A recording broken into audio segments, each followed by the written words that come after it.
My name is Hannah Collins, and I was 32 years old when Christmas shattered every illusion I still held about my family.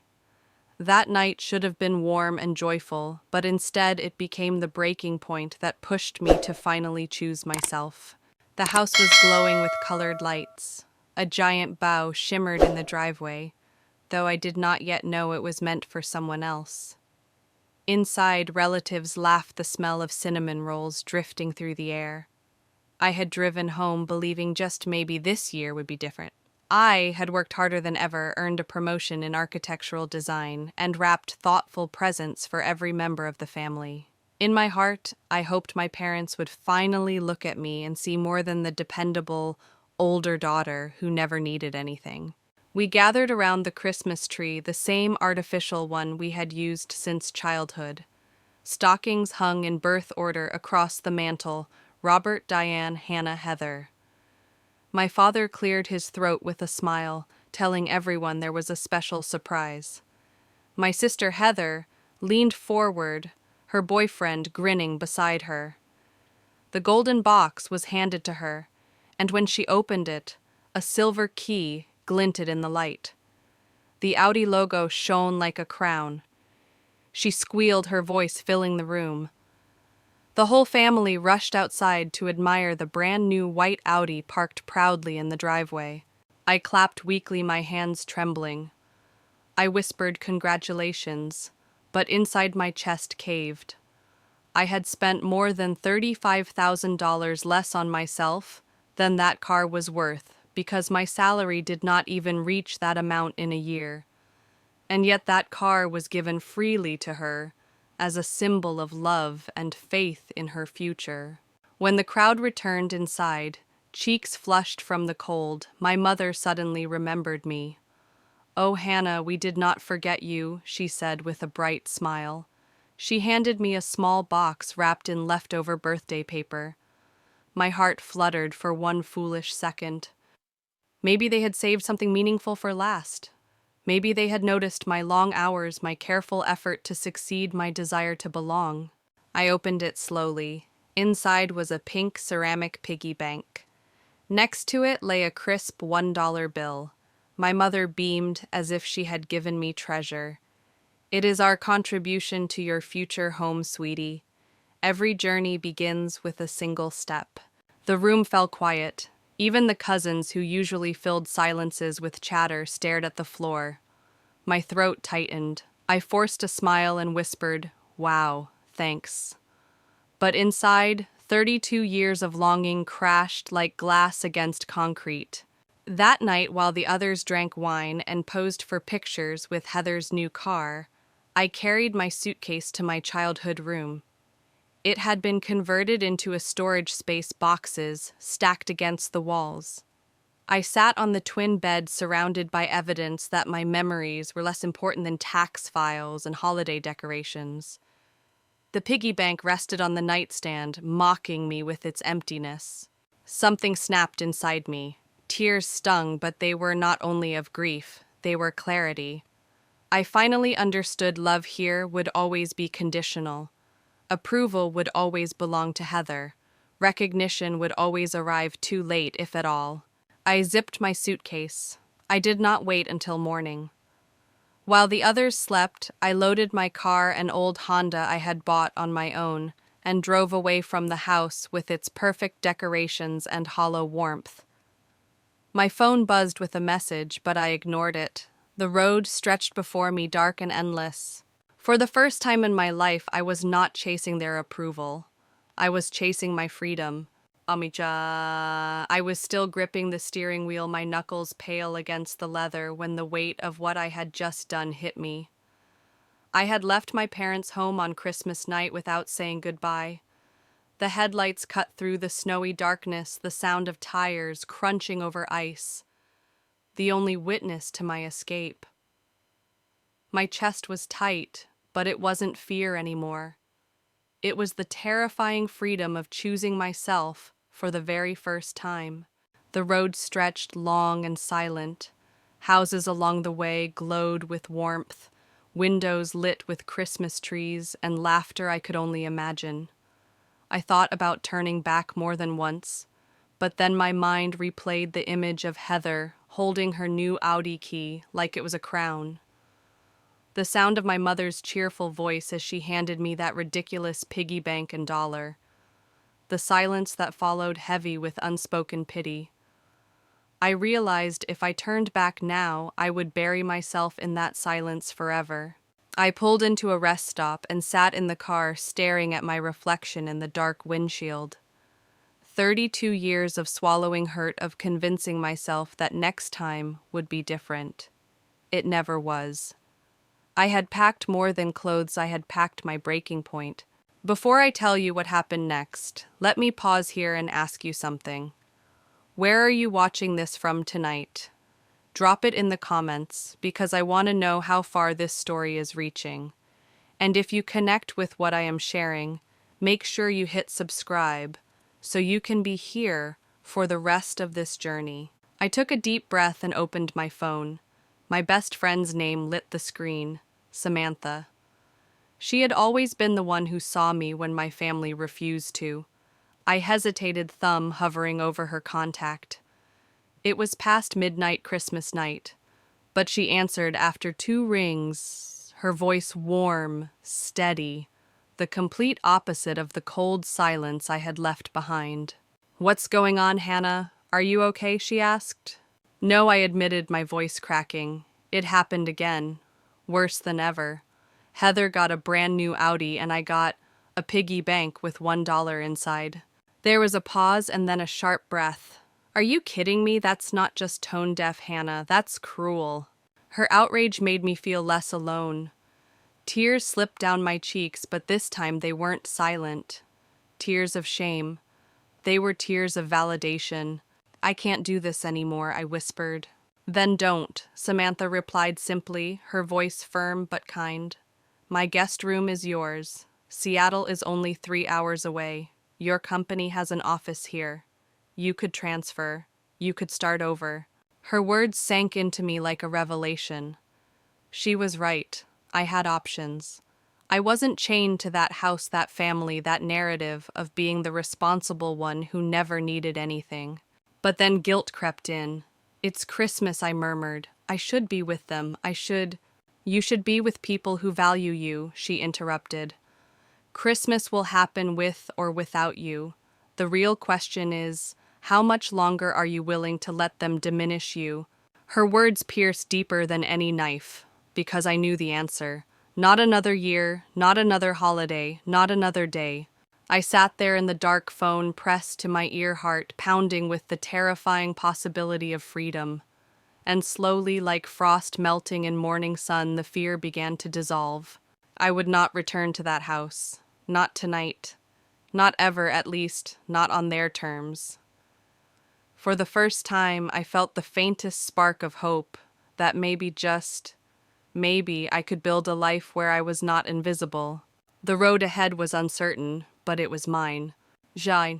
When I tell people that my breaking point came at 32, they often ask why I didn't walk away sooner. The truth is, I had been conditioned since childhood to believe my needs didn't matter. That was my normal. Growing up in Portland, Oregon, our house looked perfect. From the outside, white fence, manicured hedges, wreaths on the door, every holiday. But behind those doors, the story was always the same. Heather, my younger sister, was the center. And I was the background. It started the day she was born. I was 7, old enough to notice how the spotlight shifted forever. My straight A's received quick nods. Her participation ribbon earned an ice cream party. I'll never forget my 10th birthday. My parents forgot the cake because they were shopping for her nursery furniture. At dinner, when I tried to hold back tears, my mother stuck a candle in a dinner roll and told me to make a wish. That was my celebration. Whenever I dared to speak up, my father had the same line, "You're the big sister. You're old enough to understand." And so responsibility became my identity. By 12, I was cooking meals while Mom was busy with Heather, By 14, I was babysitting so they could attend her dance recitals or take her shopping. Meanwhile, the things that mattered to me never seemed to matter to them. I was on the debate team. I reached the finals, even brought home trophies. My parents never came to a single competition. "We know you'll do great without us there," Mom said once, squeezing my shoulder, as if independence was supposed to feel like love. Independence wasn't a choice, it was survival. I learned to fill out my own college applications, drive myself to events, help myself with homework. By the time I was 18, I had mastered the art of pretending I didn't need anyone. Heather, on the other hand, was never left to fend for herself. Dad gave her driving lessons. Mom hired tutors when her grades slipped. Every small success was celebrated loudly. At my high school graduation, my parents hosted a party for me because it was expected, but spent most of the night bragging about Heather's middle school art project. Looking back, the message was always clear. She was the dreamer, the precious one. I was the worker, the one who would be fine. Even my acceptance into the state university with a partial scholarship barely registered. My parents mentioned it only after bragging about Heather's latest drawing. That's why when I walked across the stage at college graduation, my eyes scanned the crowd for them. They weren't there. They had been delayed by a minor fender bender Heather had that morning. When they finally arrived, they made me pose for family pictures with Heather, positioned between them, smiling like the star. Do you see the pattern? It wasn't just Christmas. It wasn't just one gift. It was decades of being told silently and loudly that I would never measure up. Not because I wasn't enough, but because they never bothered to look. And here's where I want to ask you something. Have you ever felt invisible in your own family? Have you ever been the responsible one while someone else got the spotlight? If you have, share it in the comments. I want to know I'm not alone in this. Those years of invisibility shaped me. They taught me how to survive on my own. But they also carved a hunger in me for recognition, for love, freely given, for someone to see me not as the independent daughter who would be fine, but as a person who deserved care too. That hunger followed me into adulthood, and eventually it would collide with the cruelest Christmas of my life. By the time I reached high school, being the responsible one was not just a label, it was my entire existence. My parents repeated it so often that it became my identity, almost like a job title I never applied for. Heather was the baby, the one who needed attention. I was the one who could handle things, the one who would be fine. At 12, I was already cooking dinner when Mom was busy with Heather's endless activities. At 14, I was officially the built-in babysitter, staying home while my parents attended her recitals or shopping trips. If Heather had a meltdown, everything stopped to calm her down. If I was overwhelmed, I was told to be mature. That phrase echoed through my teenage years like a command I could never escape. When my debate team reached the state finals, I begged my parents to come. They smiled and told me, "We know you'll do great without us." They never showed up. I came home with the trophy clutched in my hand, only to find the living room covered in balloons for Heather's participation award at a local dance event. Independence became my shield. I filled out my own college applications because no one had time to help. I spent nights alone in the kitchen, practicing speeches while washing dishes. I learned to iron my clothes for interviews, to manage rides to school events, to navigate the adult world years before I was ready. And when it came to money, the difference cut even deeper. I worked 20 hours a week at the campus coffee shop to cover my expenses. Summers meant full-time retail jobs just to save enough for the next semester. I graduated with honors in architectural design and $27,000 in student loans. My parents did not contribute. Heather, she enrolled 3 years later in an art program. Her tuition was fully covered by Mom and Dad. Art programs are demanding, they said. She won't have time to work. They subsidized her rent in a trendy neighborhood. When she graduated, she was gifted 3 months in Europe to expand her horizons. I remember standing at my own graduation ceremony cap, tight on my head gown, brushing the floor. I scanned the seats, desperate to see their faces as I walked the stage. They weren't there. Heather had gotten into a minor car accident that morning, and my parents were with her. They missed my moment entirely. When they finally arrived, they insisted we take family photos, but placed Heather between them, as if I were a supporting character in her story. I learned then that responsibility is a double-edged sword.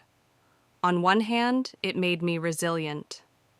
I knew how to survive, how to push forward, even when no one had my back. On the other, it taught me that my achievements would never matter as much as Heather's struggles. That no matter what I did, my role in the family was not to be celebrated, but to endure. And enduring left scars. Every loan payment, every missed celebration, every ignored milestone reminded me of one truth: I had always been expected to carry the weight while Heather was carried. Looking back, I sometimes wonder, did I accept too much? Did I allow their narrative of "you'll be fine" to silence me? Maybe. But when you are a child, you believe what you are told. And I was told again and again that my sister's needs outweighed my own. The unfairness grew louder with every passing year, but I swallowed it, convincing myself that one day when I was successful enough, they would finally see me. That hope carried me through endless nights of work and study, but hope can be dangerous when it is tied to people who refuse to see you. Adulthood was supposed to be my chance to step out of the shadow. I thought that once I left for college, I would finally be recognized for who I was. But even in adulthood, the same story played out. I worked hard, proved myself, and yet I remained invisible. My first job after graduation wasn't glamorous. It was an entry-level position at a small architectural firm, modest pay, but a path toward growth. I rented a tiny one-bedroom apartment, filled it with secondhand furniture, and carefully budgeted each month to cover loan payments. Every choice I made was deliberate, shaped by necessity. Still, I felt proud. I was building a life on my own terms. But family gatherings told a different story. At every holiday, relatives asked, "So Hannah, when will you find a real job or meet someone nice?" My degree and promotion barely registered. It was as if my work was a placeholder until I checked the boxes. They valued marriage, children, settling down. Meanwhile, Heather's journey looked very different. She graduated with average grades, but my parents paid a consultant to build her portfolio. They funded a 3-month trip across Europe to broaden her artistic perspective. When she returned, they covered her rent in a trendy neighborhood while she found herself. I couldn't help comparing. While I balanced bills and loan payments, Heather painted in cafes and posted photos from Paris, Rome, and Barcelona. She had the freedom to dream because I was denied that same cushion. The contrast sharpened the night I got my first real promotion. I had spent 5 years proving myself, and finally I became a senior designer. My salary increase wasn't enormous, but it was meaningful proof that I was building a career. I called my parents immediately, hoping this time they would beam with pride. "That's nice, honey," my mother said distractedly. Then she added, "Did I tell you Heather is dating a doctor?" "Well, he's a medical student, but still." Her words stung. My accomplishment vanished under the weight of Heather's new relationship. It didn't matter that I had fought tooth and nail to reach this point. All they saw was the sparkle of Heather's future, no matter how uncertain or subsidized. Even so, I clung to hope. I believed if I just gave more, did more, sacrificed more, they would finally recognize me.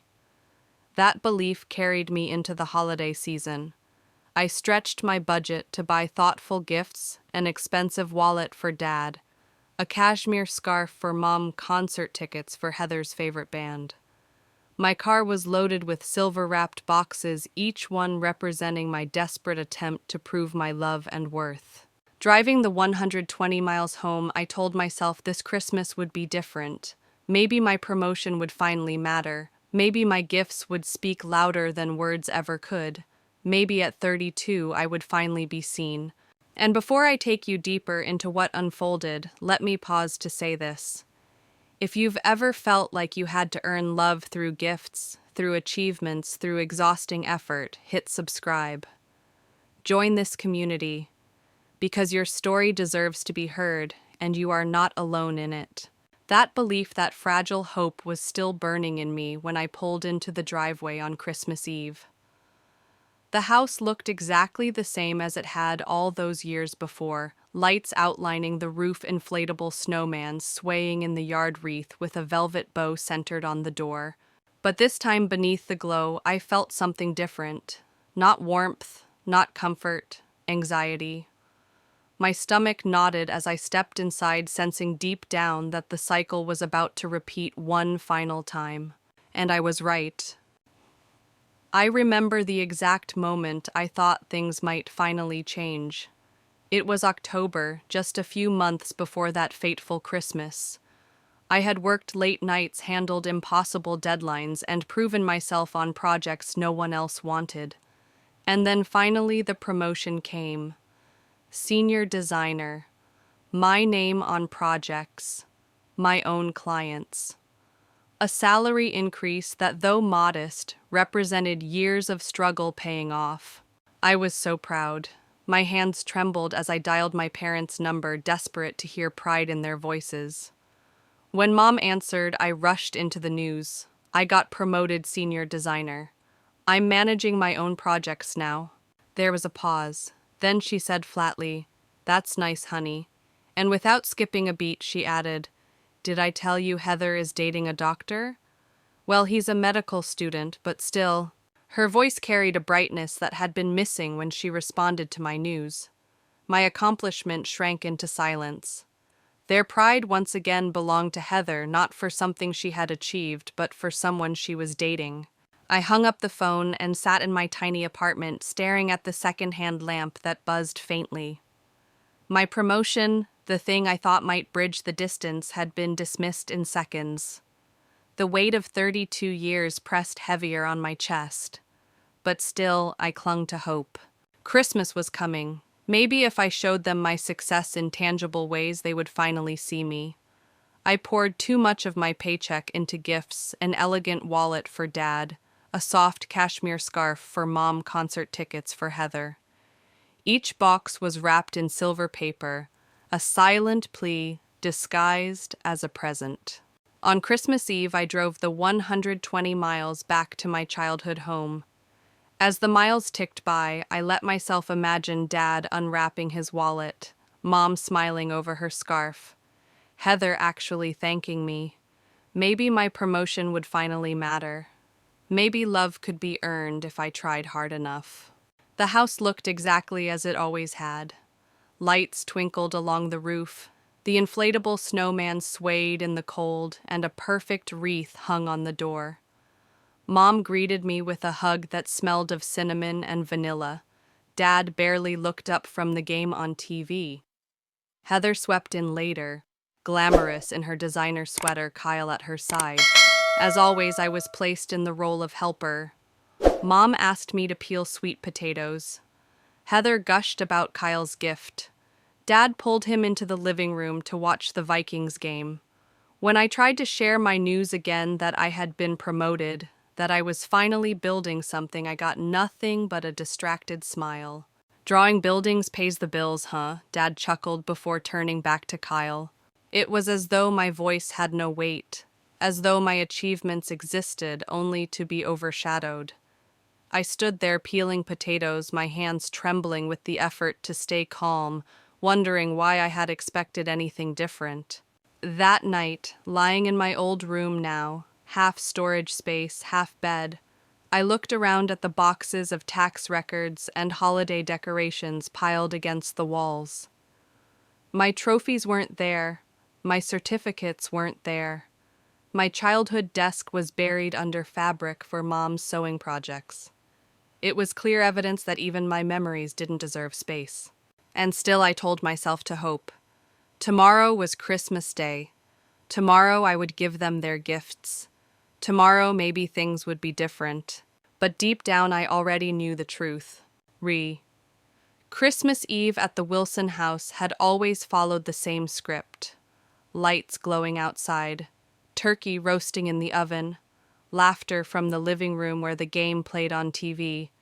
From the outside it looked like a postcard. Inside, though, the truth was harder. Mom gave me a quick hug at the door and led me upstairs.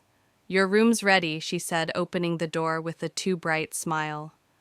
But when I stepped inside, my chest sank. My childhood bedroom, the place where I had studied late at night, dreamed of my future, was now half guest room, half storage unit. Cardboard boxes labeled tax documents and holiday decorations lined the wall. My old desk was buried under Mom's sewing projects. "It's just for sleeping, right?" Mom chirped, as if that explained everything. "Heather's room is still the same, of course. She stays over more often than you." I nodded, trying not to let the sting show, but the truth was sharp. Heather's presence was honored. Mine was disposable. Back in the kitchen, I fell into my old role helper, peeling potatoes, carrying trays, making sure the appetizers stayed full while everyone else enjoyed themselves. Heather swept in, wearing a green sweater that matched her eyes. Kyle, her med student boyfriend, trailed behind, carrying wine bottles that probably cost more than my weekly groceries. Mom abandoned the turkey to gush over them. Dad thundered into the room, scooping Heather up in a hug before turning warmly to Kyle. Then he finally glanced at me. "Oh, Hannah, you're here already. How's the job?" "I was promoted to senior designer in October," I said, hopeful. "Drawing buildings pays the bills, huh?" He chuckled, already pulling Kyle toward the living room. That was it, a distracted smile, a half-hearted joke, nothing close to pride. The rest of the evening blurred into the same tired routine. Aunt Linda asked me when I planned to settle down, patting my arm with pity. Cousins chatted about engagements and babies. Every conversation circled back to Heather, her art, her internship, her exciting relationship. My promotion, my career, my struggles, invisible. By dinner, I was serving plates, pouring drinks, and cleaning dishes, all without being asked. No one noticed. Or maybe they did and simply assumed I would. Because that was my role, responsible Hannah, the one who always managed, who always filled the empty spaces. As the night wore on, I looked around the room filled with glowing faces, laughter traditions polished to perfection. And yet I felt like a ghost, present but unseen, essential but unacknowledged. It was a cruel paradox. Everything looked perfect. The family looked happy. But beneath the surface, the imbalance was suffocating. Heather reclined comfortably on the couch between our parents during the movie. Kyle had the recliner. I sat on the floor, my back aching against the coffee table, pretending I didn't mind. And that's when it hit me. For 32 years I had accepted this role. I had convinced myself it was temporary, that one day it would shift. But here I was, still the background character in my own family, still waiting for recognition that never came. I want to ask you something. Have you ever looked around a room full of people you love and realized you were invisible? That no matter what you did, your role was already written? Share your thoughts below. I want to hear how you faced it. As the credits of It's a Wonderful Life rolled, I leaned against the coffee table, tears burning in my eyes. George Bailey had discovered how much he mattered. I sat there wondering if I disappeared, would anyone in this room even notice? I didn't know it yet, but the answer to that question was waiting for me in the morning. Tina. Christmas Day dawned cold and clear. Snow glittered outside the frosted windows as the smell of bacon and coffee filled the kitchen. Of course, I was the one who had woken early to cook.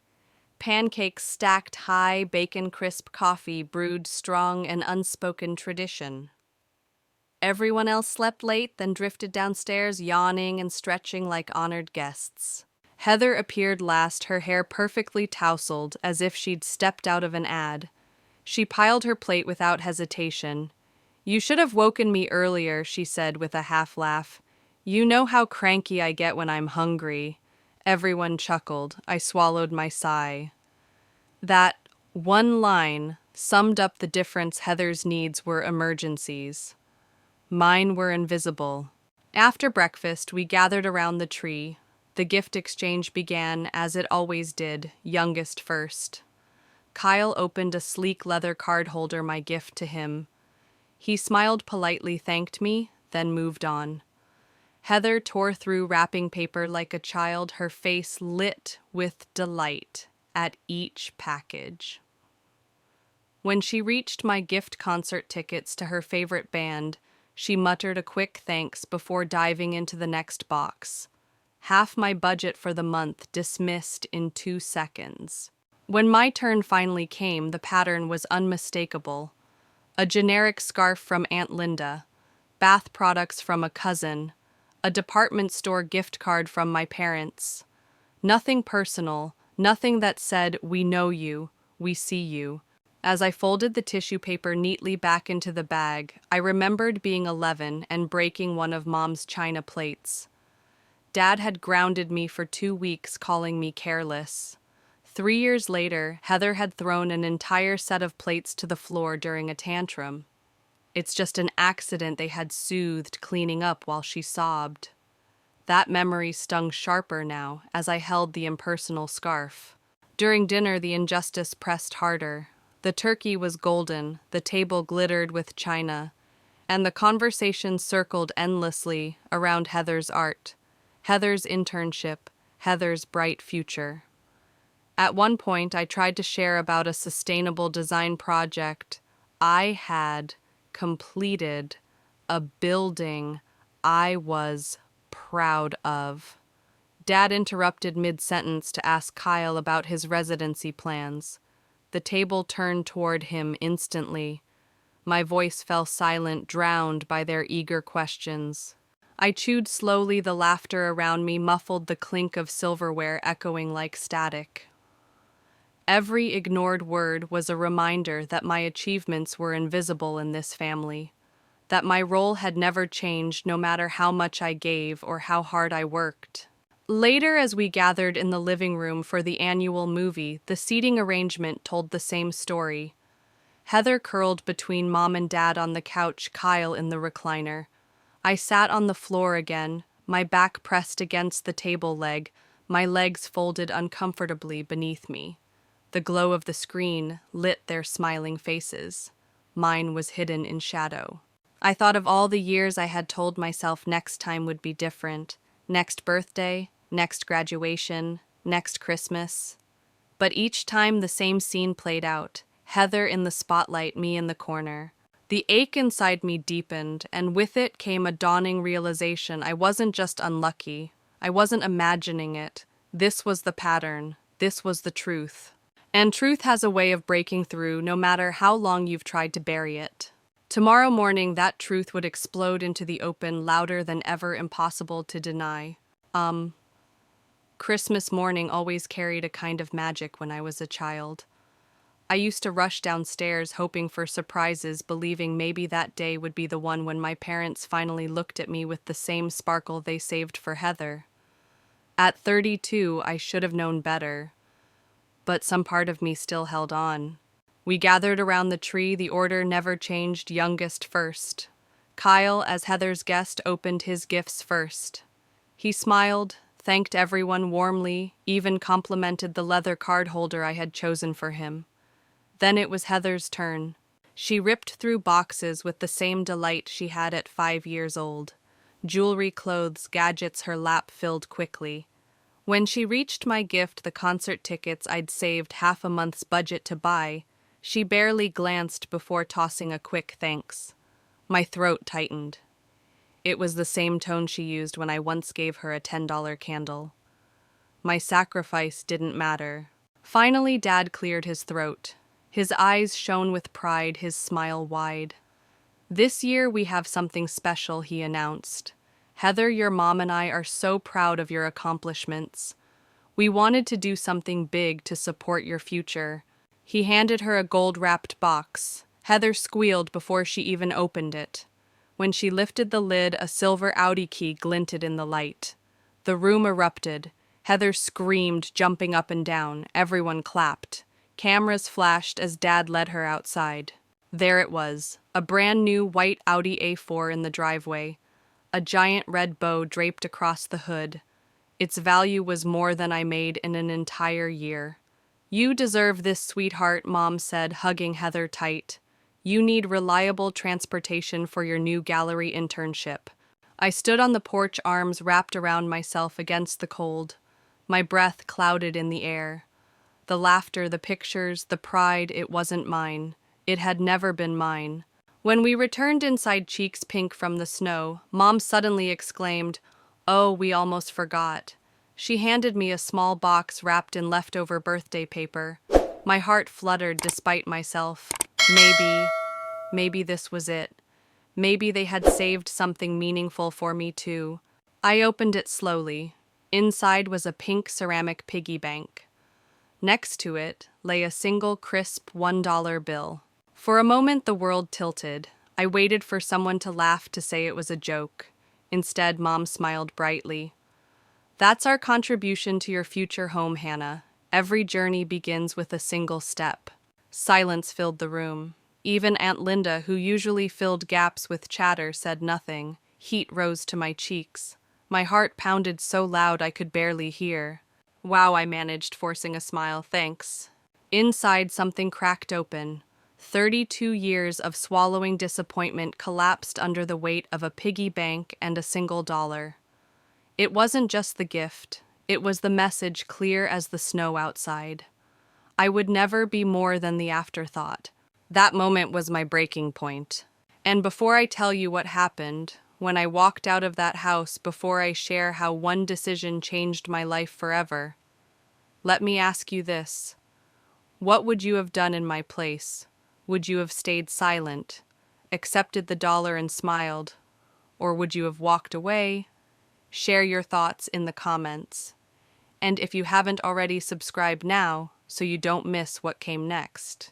Because what came next was the moment I chose myself for the first time. The house was buzzing with excitement, voices rising as Heather posed beside her brand new Audi. Kyle snapped photos while my parents beamed, their joy radiating through every window of that house. But for me, the walls were closing in. The piggy bank sat heavy in my hand, the single dollar folded neatly inside like a cruel joke wrapped in ceramic. I slipped out the back door. The cold air hit me instantly, stinging my cheeks, filling my lungs with icy clarity. Snow crunched beneath my boots as I crossed the yard to the old maple tree. The swing still hung their rusted chains, biting into my gloves as I sat down. For the first time in years, I let myself cry. 32 years of chasing crumbs. 32 years of hoping that if I worked hard enough, smiled long enough, gave more than enough, they would finally love me the way they loved her. But every birthday candle stuck in a dinner roll, every ignored graduation, every empty word of "you'll be fine," had led me here, an adult holding a piggy bank while her sister drove off in a luxury car. The tears froze against my skin, but inside something was melting. It was the illusion. The hope that one day they would change. That one day I would matter equally. Sitting on that swing, I realized the truth. This wasn't a mistake. It wasn't a misunderstanding. It was the pattern. The way things had always been. The way they would always be. And in that breaking point, something unexpected surfaced: clarity. If I wanted something different, I would have to create it myself. No one was going to hand me the life I deserved. No one was going to gift me recognition in a box. I looked back at the house, glowing with Christmas lights, warm and full of voices. They hadn't noticed I was gone. They wouldn't, not until dessert. And even then, they would be more upset about the missing person in a family photo than about the daughter who was falling apart. That thought should have broken me. Instead, it freed me. I wiped my cheeks with the back of my glove and whispered into the frozen air, "No more." Because here's the truth. I wish someone had told me years earlier when love is conditional, when approval is rationed, when your presence is taken for granted. Walking away is not betrayal, it's survival. Let me pause to ask you, have you ever had that moment, that sudden clarity when you realized nothing would change unless you did? If you have, I want to hear it. Share your story in the comments. Because your turning point matters. The wind howled, carrying flakes across the yard. My jeans were soaked through my fingers, numb, but I sat there until the tears dried. By the time I stood, my decision was solid. I could not keep pretending. I could not keep begging for scraps of love that should have been freely given. Something had shifted deep inside me. The piggy bank was not a gift, it was a message. And I finally heard it. I walked back inside, past the sound of the football game, past Heather, chattering on the phone about her new car, past the kitchen where dirty dishes sat in the sink. No one noticed me. No one asked where I had been. And in that invisibility, I found my answer. What? I climbed the narrow stairs to the room that was no longer mine. Boxes of tax records and holiday decorations stared at me from the corners, silent proof that even my childhood space had been repurposed. I closed the door and sat on the edge of the bed, the piggy bank cold in my palm. For years I had convinced myself that if I just tried harder, they would see me. But tonight, for the first time, I knew better. My hands trembled as I reached for my phone. One name flashed on the screen, Samantha, my best friend, my anchor, my chosen family long before I understood what that meant. I pressed call. She answered on the second ring, her voice warm despite the late hour. Merry Christmas, Hannah. How's the family circus this year? The laugh I tried to force out broke into a sob. It happened again, I whispered, worse than ever. Heather got a brand new Audi. I got a piggy bank with $1 inside. There was a pause and then her outrage burst through. Are you serious? That's not just thoughtless, Hannah, that's cruel. Her words hit me like a lifeline. I explained everything, the car, the silence, the $1 contribution to my future home. By the time I finished, my voice was shaking so hard I could barely breathe. I can't do this anymore, I admitted. Then don't, she said simply. Hannah, listen to me. My guest room is yours. Seattle is only 3 hours away. Your company has an office here. You could transfer, you could start over. Her suggestion was so obvious, so simple, but it hit me like lightning. I had been offered that transfer before. I had turned it down to stay close to family. But what was I staying close to? Neglect, comparison, a house that had never been home. But it's Christmas, I murmured, guilt still clinging like chains. Christmas will happen with or without you, Samantha said firmly. The question is, do you want another year of this? Another decade? Or do you want to build something better? I sat there staring at the peeling wallpaper, the sewing machine on my old desk, the piggy bank on the nightstand. And then the decision crystallized.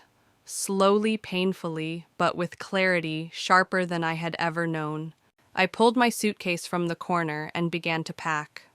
Not just the clothes I had brought, but pieces of my history, my high school tassel, a photo album of college friends, a small wooden box my grandfather had made for me. I didn't pack the weight of 32 years of invisibility that I left behind. On the desk I found a sheet of stationery. My pen shook as I wrote the only words I had left. I'm returning to Seattle today. The contrast between Heather's gift and mine made some things very clear. I need space to process our family dynamic and what role, if any, I want it to play in my future. Please don't contact me for a while. No apologies, no explanations to be twisted. Just a boundary, perhaps the first I had ever drawn. I folded the note and placed it neatly on the bed. Then I zipped my suitcase, lifted the box of mementos, and walked quietly down the stairs. The living room was glowing with the television. Heather laughed on the phone. Mom and Dad murmured about dessert. Kyle cheered at the game. No one noticed me slip past. In the kitchen, I set the note on the counter right where they couldn't miss it. I looked around once more, the fridge covered with Heather's drawings, the height chart that stopped tracking me at 10 but continued Heather's until college, the bulletin board displaying her internship letter but nothing of my promotion. I opened the door and stepped into the freezing night. My Honda waited old, but mine every mile earned with my own sweat. Beside it, Heather's Audi gleamed under the porch light, the red bow still bright. I slid the piggy bank into my coat pocket, not as a gift, but as a reminder. A reminder of why I was leaving and why I could never come back the same. The snow was falling harder by the time I pulled onto the main road, suitcase in the trunk, piggy bank on the passenger seat. My phone buzzed against the cup holder. For a fleeting second, my heart leapt. Maybe someone had noticed I was gone. Maybe Mom or Dad had finally realized what they had done. I glanced at the screen, a text from my mother. Do not forget to pay the utility bills due on the 28th. Not where are you, not are you safe. Just bills. A reminder I didn't need, a duty they expected me to carry out as always. My throat burned, but I kept driving. 10 minutes later, another buzz, this time from my father. Internet payment processes tomorrow. Make sure there is enough in your account. I laughed out loud, a sound sharp and bitter in the dark car. 32 years of being the responsible one, and even now as I drove away, that was all they saw me as. The one who handled things. The one who never needed checking on. Then the phone rang. My mother's voice spilled into voicemail. Amanda, where did you go? We are about to have dessert, and your aunt is asking for you. This is very inconsiderate timing. Inconsiderate timing, as if my breaking point should have been scheduled more conveniently. Message after message followed their tones, shifting from irritation to confusion, from guilt-tripping to outright dismissal. Your note is dramatic. It was just a piggy bank, it was cute. You are being childish. Heather's voice chimed in sharp and cold. Way to ruin Christmas. You are just jealous of my car. Each word stabbed, but in a way it also confirmed the truth. They still didn't see me. They never had. And I finally understood they never would. Snow blurred the highway. I pulled off at the next exit headlights, guiding me to a diner glowing against the storm. Gloria's all-day breakfast, the neon sign flickering, but warm. I pushed open the doorbells jingling and stepped into the smell of coffee and pie crust. A silver-haired waitress with kind eyes handed me a menu. Traveling in this weather, sit anywhere, honey. She poured me coffee without asking, and for the first time that night I felt noticed. When she saw my tears, she slid a slice of pie across the table. On the house. Nobody should cry alone on Christmas. Her kindness broke me. I sobbed quietly, words spilling out to a stranger who cared more in one moment than my parents had in decades. I told her I had left my family. She nodded, unsurprised. I walked away at 27. Hardest and best thing I ever did. Blood makes you related. Love makes you family. Her name was Gloria, 72 years old, owner of the diner for 3 decades. She told me about the family she had built. Friends, neighbors, colleagues, people who respected her, who showed up. A chosen family. Her words lit something inside me. Maybe I could do the same. Maybe leaving wasn't an ending. Maybe it was the first real beginning. As the storm thickened outside, Gloria packed me a slice of pie to go and made me promise to call someone when I reached my destination. Her gentle insistence felt like protection, the kind I had never received at home. And here's where I want to leave you with a thought. Sometimes the real turning point in a story doesn't come with anger or fireworks. It comes with quiet kindness from a stranger. Have you ever experienced that? Someone outside your family showing you more care than the ones who should have think about it.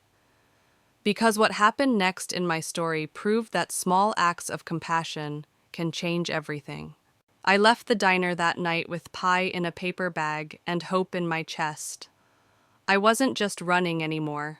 I was moving toward something, toward Seattle, toward freedom, toward the chance to build a family defined not by obligation, but by love. What I didn't know was that the road ahead would test me in ways I couldn't imagine. The storm finally passed, and with it, so did the life I had clung to for far too long. By the time I reached Seattle, Samantha was waiting at her apartment door, arms open wide. She hugged me so tight I almost collapsed into her. "Welcome home," she whispered. And for the first time I believed her. The first few days felt like decompression. I slept late, walked the rain-slick streets under my umbrella, breathed air that didn't carry the weight of expectation. At night, Samantha poured us wine, listened as I raged, cried, and confessed 32 years of buried hurt. She never told me I was overreacting. She never dismissed my pain. She just listened. That alone felt revolutionary. I emailed my supervisor about a transfer, and to my surprise, she responded with support. "The Seattle office has been asking for someone with your skills," she said. Within weeks, the paperwork was processed. By January 15th, I was no longer the outsider in Portland. I was the new senior designer in Seattle. Walking into that office on my first day was surreal. My colleagues introduced themselves with genuine warmth. My creative director actually looked at my portfolio and said, "This is impressive." Words I had craved for years but never heard from the people who should have spoken them first. For the first time, my work wasn't diminished. It wasn't a placeholder. It mattered. Outside of work, I began building a life of my own choosing. I joined a local architecture society, attended book club meetings in a cozy Capitol Hill bookstore, even signed up for a pottery class I'd always wanted to try. Each small step stitched together a community of people who saw me not as the responsible one, not as the afterthought, but as Hannah. Therapy became my anchor. Dr. Keller, a gentle but firm woman with streaks of silver in her hair, listened as I read aloud the emails from my parents. "Notice how every line is about them," she said. "Their pain, their confusion, their disappointment. Not a single acknowledgement of yours." That truth settled heavy but liberating. I wasn't crazy. I wasn't dramatic. I was neglected. And naming it was the first step to healing. At night in my new apartment, with wide windows and light that spilled onto my sketchbooks, I placed the piggy bank on the windowsill. Every week that I honored my boundaries, I slipped $1 inside. Not as savings, but as proof. Proof that I was choosing myself 1 week at a time. By spring, the bank was half full, each bill a reminder that love isn't something you earn by being silent. It's something you deserve by existing. And I want to pause here to tell you this. If you've ever had to walk away to reclaim yourself, know this community is your space. Hit subscribe, share your own story, and be part of something built on respect, not obligation. Because none of us should carry the weight of invisibility alone. My career flourished. My life flourished. For the first time in 32 years, I was building a foundation not on scraps of recognition, but on self-worth. And each time I glanced at that piggy bank, I didn't see dismissal anymore. I saw resilience. But healing doesn't erase the past. It reshapes it. And soon I would be tested again because my family wasn't done trying to pull me back into their world. And I had to decide, would I hold the line, or would I let them rewrite my story again? Atani. It was a gray April afternoon when I saw him. I had just returned from lunch, coffee in hand, when I noticed a familiar figure standing awkwardly in the lobby of my office building. My father. He looked smaller somehow, his suit wrinkled, his eyes darting nervously. In his hand was a worn manila envelope. For a moment, instinct screamed at me to turn around to hide until he left. but I had promised myself something new. I would no longer run from confrontation. I approached. "Dad," I said simply. He turned startled, then tried to smile. "Hannah, we need to talk, not through emails, not through silence, properly." I hesitated, then gestured to the cafe across the street. 20 minutes. That's all I can give you during my workday. We sat at a corner table, the hum of voices around us keeping the air civil. His Americano sat untouched, steam curling into the air. I held a cup of green tea, hands trembling, but steady enough to raise to my lips. "Your mother and I don't understand why you've done this," he began without preamble. "Leaving like that over a Christmas gift, it seems extreme, even for you." Even for you. The old criticism laced with disbelief. I almost laughed. "It wasn't about the gift," I said quietly. "It was the final straw in a pattern that's lasted my entire life." His brow furrowed. "What pattern?" I stared at him incredulous. "Heather receives a $35,000 car. I receive a piggy bank and a dollar bill. Can you truly not see the disparity?" "She needed a car," he replied quickly. "You have your Honda." "A car I bought myself," I snapped, my voice sharper than intended. "Just like I paid for my education, my rent, my entire life. While you and Mom gave Heather everything." "That's not fair, Hannah. We raised you, put food on the table, kept a roof over your head." "You did the legal minimum," I said, my throat tight. "While giving Heather every advantage, tuition, rent, European trips, now a luxury car. And every time I asked for acknowledgement, I was told I didn't need it, that I'd be fine." He leaned back, discomfort etched into his features.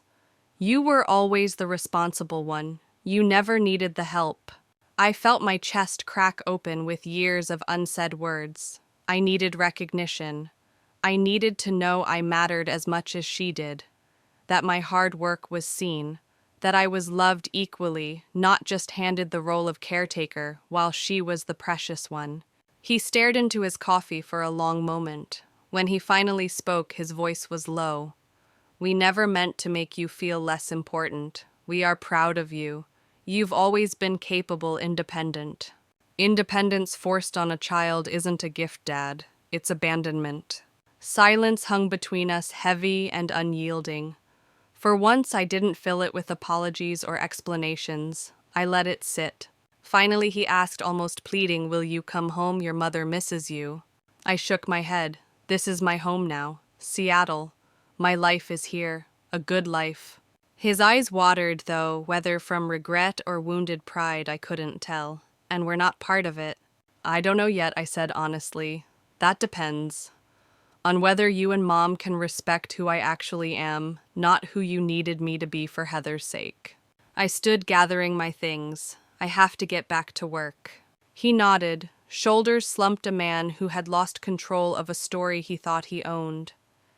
As I walked back across the street, my hands shook, but my chest felt lighter. For the first time, I had spoken my truth without apology. That night, I slipped another dollar into the piggy bank on my windowsill. 13 bills now. 13 weeks of boundaries. Each one proof that I was no longer the invisible daughter. I was the woman who had chosen herself. Archie. June came with warm breezes and a wedding invitation that shook me. My cousin Jessica, one of the few relatives who had shown kindness after I left, was getting married. The cream-colored envelope sat on my counter for 3 days before I opened it. Attending meant facing my parents, facing Heather, facing everything I had fought to escape. But declining felt wrong. Jessica had reached out when no one else did. So I said yes, with boundaries. Samantha came with me as my +1. We booked a hotel instead of staying with family, arrived just before the ceremony, and planned to leave the morning after. For once, I controlled the terms. The wedding was beautiful, held in a garden overlooking the Willamette River. Jessica glowed in her gown, her joy untouched by family politics. But even before the vows ended, I spotted them, my parents stiff in their seats, Heather beside them, quieter than usual. At the reception, Samantha and I sat with Jessica's college friends, laughing easily, breathing freely. But eventually, Mom found me. Her smile was too bright, her voice too loud. "Hannah, can we talk?" She led me to a corner near the bar. "You look well. Seattle must agree with you." She tried to sound casual, but her eyes scanned me like a doctor searching for proof of illness. Then her tone sharpened. "Your father has not been the same since you left. Holidays have been miserable. Heather is struggling too. Why did you do this to us?" I took a breath, grounding myself in every therapy session, every dollar I had slipped into that piggy bank. I left a note. I explained I needed space.